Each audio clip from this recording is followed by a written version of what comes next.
My wife paid severely for her cheating. How long does it take to completely ruin a 22-year marriage? Not very long. I watched the gleaming sports car speed away down the road, and something told me that this was the last time I would see her. How could she do that? I asked myself. It's been 22 years, even longer when you consider we were high school friends 4 years before we were married. My name is Ron Nelson, and I thought I'd grow old with Kate, the woman who had just taken off down the road in the company of one Jake Green. But apparently that was not destined to happen. I won't bore you with the details of how we met, dated, and fell in love. I'll just say that I was blown away when I first saw her at the vending machine at our middle school. She was wearing a knee-length dress that showed off her shapely legs, but it was her eyes that caught my attention. We struck up a conversation at the vending machine and immediately hit it off. We dated all through high school and celebrated our 18th birthdays by making love to each other. She was the only woman I had ever been with, and until tonight, I was the only man she had ever known in the biblical sense of the word. We married shortly after graduation and began our life together. She worked at Walmart from the time she was old enough to work and stayed there because she loved what she was doing. Thanks to my dad's connections at the plant where he worked and my aptitude with computers, I got a job as a technician in the IT department of the company. It wasn't a bad job and I made a decent salary. The company also paid for my college education, so I took night classes and got my networking degree in about 3 years. At the same time, I earned several certifications. Kate stayed on at Walmart and advanced in her career. We weren't rich, but we lived well. We had 2 children early on. Our daughter, Linda, was born about a year after we were married, and our son, Greg, was born another year later. Greg's labor was pretty rough, so Kate had her tubes tied after he came into the world, figuring we had done our part in perpetuating the human race. We had, you might say, a pretty typical life. We loved each other very much, and we loved our children. Of course, we had our problems, as every family does, but we got through them. Kate was a wonderful wife and mother, and I did my best to be a good husband and father. A few months after Greg was born, Kate decided to go back to work. I was concerned about the cost of childcare, but her parents and mine graciously agreed to look after the children to the best of their ability. After Greg turned a year old, we realized there just wasn't enough room for all 4 of us in a small 2-bedroom apartment. So we analyzed our budget and saw that we had enough money to make a good down payment on a house. We bought a fairly new ranch-style house with 3 bedrooms, a full unfinished basement, and a 2-car garage. We've lived there ever since. Life was good, or at least it seemed that way to me. We did all the things that married couples with kids do. Games, performances, you name it. We even participated in the PDA. We decided early on that we would spend Friday nights away from home. The kids would stay the night with one or the other grandparent, and Kate and I would go off to enjoy each other and reconnect. Eventually, the kids graduated from the same high school that Kate and I had attended. Linda decided she wanted to be a doctor and went to college after high school. Greg enlisted in the Marines. After Greg went to boot camp, I took Kate on a Caribbean cruise to celebrate our 20th anniversary. About 6 months later, things took a turn for the worse. I noticed that Kate seemed moody and unsociable at times. I did my best to cheer her up, but it seemed like her thoughts were elsewhere. I reached out to her to see what was on her mind, but she always dismissed my concerns. Like most couples our age, our sex life had also greatly reduced. When we were first married, it seemed like we were having it every day, sometimes 2 or 3 times a day. Of course, after the kids were born, things slowed down a bit, but we still enjoyed each other about 3 times a week. Lately, however, it had dwindled to 3 or 4 times a month. I didn't pay much attention to it, writing it off to age. We were both in our late 40s, after all. For the last 6 months, however, it seemed like we weren't doing much at all. Sure, we went out on Fridays, but Kate always seemed to have a headache or something else that made her not want to have sex. Then it happened, the night that changed my life forever. I came home at my usual time. By this time, I was working as the head network administrator for the company, and Kate was a regional manager. I came home one Friday afternoon, having just bought a bouquet of flowers, hoping to spend a nice evening with her. When I walked into the bedroom, I noticed that she was wearing a very nice black dress that showed a lot of leg and a lot of cleavage. She had just put on the new earrings I had bought for her a couple of months ago. "You look good enough to eat," I said. "Where are we going?" She lowered her eyes before answering. "We're not going anywhere," she said quietly. "What?" I asked. "What do you mean we're not going anywhere? It's Friday. We always go out on Friday night, and you're all dressed up like this. What's going on?" "We're not going anywhere," she repeated. "But I am going." "Wait, what?" I asked, shocked. "What do you mean you're going somewhere without me?" "Yes," she said quietly. I have a date." "What?" I exclaimed. "You have a date? You mean with another man?" "Yes," she said. "And you expect me to be okay with that?" I asked. "It's just one date," she said. "I only have to do it once. Then we can move on with our lives." "I assume you intend to have sex with this man?" I asked. "Perhaps," she said. "No," I said. "That is completely unacceptable. I will not allow it." "Look, Ron," she said. "You're the only man I've ever been with. I just want to experience someone else at least one more time before we get too old. It's just one date. It shouldn't affect us." "It already has," I said. "By the way, who is this guy?" "His name is Jake Green," she said. "He works in the regional office with me. Have you slept with him yet? Do you love him?" I asked. She shook her head. "I don't love him, and we haven't done anything yet," she said. "We've gone out to lunch a lot these last few months, but we've never done anything. Honestly, Ron, I just need to get it out of my head. Tonight, we can move on with our lives." "No, you're wrong, Kate," I said. "I'm here to tell you that if you go through with this, we're finished. I won't be your willing cuckold." "But it's just one date," she said. "Of course, you love me enough to let me do it at least once." "Is that what Jake told you?" I asked. "Yes," she replied. "He told me that if you really love me, you'll only let me do it once. He said you wouldn't risk 20 years over one date." "I'm the one who isn't risking anything," I said. "And I promise that if you go through with this, our marriage is over."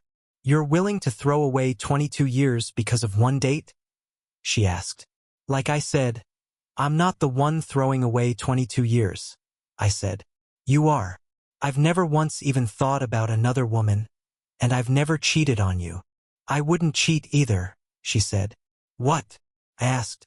"You just got done telling me you were going to have sex with this guy. How is that not cheating?" "Because I told you ahead of time," she replied. "I would never do something behind your back." "You spent the last few months with this guy behind my back," I said. "You let him get inside your head, and the two of you planned this night. You think telling me you were going to sleep with him isn't cheating?" "It's not the same thing," she said. "Look, Ron, it's just one date. That's all it is. You and I have been together for over 20 years. You have to let me do this." "I owe you?" I asked. "Are you kidding?" "Please, Ron," she begged. "I promise it's just one date." I shook my head in bewilderment. "You're determined to do this, aren't you?" I asked. She nodded her head. "Yes," she said. "It's just one night. Then it'll be just the two of us again?" Angry, I reached out, took her left hand, and ripped the rings off of it. "What are you doing?" she asked. "What do you think?" I asked. "I gave you my whole life, and this is how you repay me? I'm not going to let you ruin the rings I gave you." "But," she began. "But that's okay, Kate," I said. "I promise that if you go through with this, you won't be welcome in this house." "That's where you're wrong," she said. "I'm going to do it, and there's nothing you can do to stop me. Now get out and let me finish. He's going to be here any time now." "What?" I asked, shocked. "You invited him here to rub my nose in your infidelity?" "He's picking me up," she said. "You're not letting him in this house, Kate," I said. "And I mean what I said. If you do, you might as well not come back." "What are you going to do?" she asked defiantly. "I'm going to see a lawyer first thing in the morning about the divorce," I said. "Then you can have sex with Jake all you want." "But I don't want a divorce," she said. "Gee," I told her. "You made your choice. Now you have to live with it." I took the ring off and put it on the dresser, hoping she would see what this was about. Then I ran out of the room. About half an hour later, she came out of the bedroom dressed to the hilt. I fought to keep from crying. My entire adult life was getting ready to walk out the door. I heard the honk of a car outside the entrance and realized it was her date. Kate walked to the door and took one last look around. "I promise, after tonight, I'll be all yours," she said. "Don't wait up for me. I probably won't be back until tomorrow." "Tomorrow, Kate?" I said. "I meant what I said. If you walk out that door, we're finished. You won't have a home to come back to." "I'm sorry, Ron," she said. "I have to do this. I'll be back tomorrow." With those words, she left. After the sports car drove off, I locked the door, grabbed some trash bags, and headed for the bedroom. I threw her things into the bags, not caring if anything might break or get ruined. I grabbed our wedding albums and threw them into the bags as well. Everything was thrown into her car.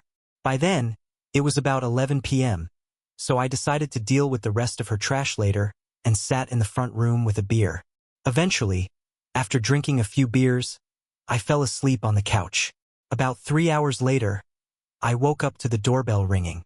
I got up off the couch and opened the door to see 2 police officers. "Ronald Nelson?" one of the officers asked. "Yes, that's me," I replied. "What can I do for you, officers?" "Are you married to Celine Nelson?" he asked. "At the moment," I replied. "Sir, your wife is in critical condition at Mercy Hospital," the officer said. "She was injured in an automobile accident." "What?" I asked. "What happened?" "According to the report, the car she was in was hit by a speeding truck," the police officer said. "What about the other person she was with?" I asked. "Jacob Green?" the officer asked. "I'm sorry, sir, but he was pronounced dead at the scene." "That's unfortunate," I said. I wanted to get my pound of fury from both of them, but I didn't want Kate to get physically hurt. I'd never met Jake, but I felt some satisfaction knowing he'd paid harshly for seducing my wife. "Okay," I said to the officers. "Let me shower and change, and I'll head to the hospital." "Okay, sir," the officer said. "I apologize again." "Thank you," I said. As the officers left, I headed to the main bathroom, took a shower, changed my clothes, and went to the hospital. Once there, I inquired about Kate's whereabouts and was directed to the ICU. I checked in and was told to wait for the doctor. After sitting in the waiting area for about an hour, a doctor in a green medical coat came out. "Mr. Nelson?" he asked. I stood up and shook his hand. "I'm Dr. Abernathy," he said. "I'm the doctor who took care of your wife, Catherine. Can we talk for a few minutes?" I let him lead me into a small room with a table and 4 chairs. He closed the door, and I began to suspect the worst. "How is my wife?" I asked him. "Not very well," he replied. "There was a lot of damage, a lot of internal bleeding. We've done all we can, but I'm afraid she may not survive the night. You might want to contact the family." I knew what that meant. She was dying. I nodded my head, numb with shock and anger. "Thank you, doctor," I said. "You're welcome, and you have my condolences," he said, shaking my hand. After he left, I called her parents and mine, relaying what the doctor had told me. They said they would be right over. I thought about calling the kids but realized there was no way they could come today. I decided to call them after I talked to my parents. I finally found Kate's room and looked in on her. She was covered in bandages, and I could see IVs in her arms. She had a tube inserted into her throat and a nasal cannula in her nose to help her breathe. Tears ran down my face as I looked at her, hooked up to all these machines. I sat down next to her and took her hand. About half an hour later, our parents showed up. "What happened?" her father asked me. What should I answer? I asked myself. Should I tell them that she was on her way to cheat on me with her beau for the night? She was in the car with one of her coworkers. I finally spoke, deciding to spare them any more pain. As the police told me, they were hit by a truck. The other person is dead. "Oh my God," her mother said, tears streaming down her face. "Is she going to make it?" "The doctor said she might not survive the night," I replied, causing more tears to flow. I need to call the kids so they can say goodbye, I said as I left the room. I called Linda first and broke the news to her. I knew she wouldn't be able to make it since she was on the West Coast. When she calmed down a bit, I promised her I would keep her updated on Kate's condition. Greg was just as upset, and I made the same promise to him. After talking to the kids, I went back to Kate's room. All four of our parents were trying their best to keep their cool, but I knew it wasn't easy for them. Finally, I saw Kate open her eyes. I walked over to her and took her hand. She looked up at me, sadness in her eyes. I could see her lips moving, but I couldn't hear a sound. Leaning over to listen, I saw a tear roll down her cheek. Then, I heard the equipment she was connected to shut down. Looking up, I realized she had passed out. At that moment, I knew she was gone forever. I kissed her cheek and stepped back as the room filled with medical personnel. The five of us stood in the hallway while they did their work. Finally, Dr. Avery came out and gave us the news. "She's gone," he said. She had died. We cried and hugged each other for a long time. "Let us know if there's anything we can do, son," my father said as they left. "Thanks," I told him. When they left, I sat in the hallway and pondered everything that had just happened. If I had been more persistent, maybe she would still be alive, I thought. We might have separated or divorced, but at least she'd be alive. The funeral went well, I thought. The pastor gave a good speech, and Kate was eulogized as a loving wife and mother. Greg had gotten emergency leave from the Marines and showed up in dress uniform. Linda was there as well. There were many tears and condolences. I managed to get a copy of the police report. It stated that Jake and Kate had just left the nightclub. The report didn't say much, but I suspected they were headed to a hotel for the night. According to the report, Jake's neck was broken when the truck crashed into them, and the officer noted that his pants were unbuttoned. Kate's body was hunched over, and it appeared that her head had been resting in his lap when the truck hit them. It was pretty obvious what had been going on at the time of the accident. A couple of days after the funeral, Greg returned to service, and Linda came to sit with me on the couch. "Daddy," she said, "I hope you don't mind, but I read the police report. What was Mom doing in that car with that guy?" "Finalizing our marriage," I told her. "That cheater. You never told anyone about that," she said. "How come?" "I didn't want anyone to remember her like that," I said. "So what are you going to do now?" she asked. "I don't know," I said. "Probably stay here, remodel the house, maybe turn it into the mother of all man caves. I'll have something to do. Just don't turn into a bitter old man. Okay?" she asked. "There's plenty of fish in the sea, you know." "So I've heard," I said. "I just don't think I'll ever meet anyone like your mother. It's going to take a while to get over it." "I understand," she said. "Just take care of yourself, okay? Mom would want you to find someone. You know that." "I guess," I said. Took me a long time to get over what Kate had done. I spent the next couple of years remodeling and painting the apartment until I finally banished Kate's presence from it. I dated a few women, but I didn't like any of them, and I wasn't sure I could trust anyone. Finally, at a conference I attended in Seattle, I met a woman who caught my eye. Her name was Carmen, and, like me, she was widowed. We spent a couple of evenings together and kept in touch. One day, she called and said she was being transferred to my city. We spent some time together, and I let her stay at my house while she looked for an apartment. We dated for about a year before I decided it was time to move forward.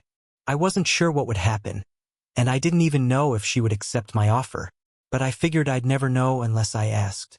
"Take action," I heard a woman's voice whisper in my ear. I looked around and saw nothing, but a chill ran down my spine.